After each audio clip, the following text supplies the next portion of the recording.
বর্ষার শুরুতেই দেশের বিভিন্ন স্থানে বৃষ্টি হচ্ছে, বাড়ছে নদ নদী খাল বিলের পানি, সেই সাথে বাড়ছে পানিতে ডুবে শিশু মৃত্যু সংখ্যা। নরসিংদী ও পিরোজপুরে প্রাণ হারিয়েছে এ নিয়ে 4 জন। প্রকৃতিতে চলছে বর্ষাকাল, তাই নদী খাল ও বিলে পানি বাড়ছে।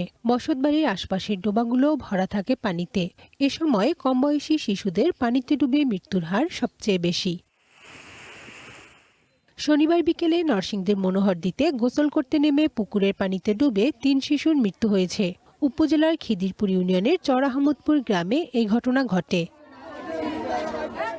খিদিরপুর এলাকার সাইফুল ইসলামের 8 বছরের মেয়ে ফাতেমা, তার ফুফাতো বোন 12 বছর বয়সের আয়েশা ওরফে আশামণি এবং তাদের খালা ময়মনসিংহের গফরগাঁও এলাকার সুমাইয়া আক্তার প্রাণ হারায়। একই পরিবারের 3 শিশুর মৃত্যুতে এলাকায় নেমে এসেছে শোকের ছায়া। প্রাইমারি স্কুলের একটু পাশে একটা পুকুর আছে, এই পুকুর আগে গোসল করতো। এই গোসল যাওয়ার পথে তারা যে 3 জন যে ডুব দিছে, ডুবেতে আর উঠছে না। চিল্লান শূন্য আমরা যারা এলাকার ছেলেরা আছি প্রত্যেকে আসলাম, যুবক আইসা দেখলাম যে একজনের চুল বাসা, লাভ দিয়ে একজনকে উদ্ধার করলাম। উদ্ধার করার পরে যখন তাকে টানে আসলাম, তখন তারা বলতেছে যে আরো 2 জন আছে।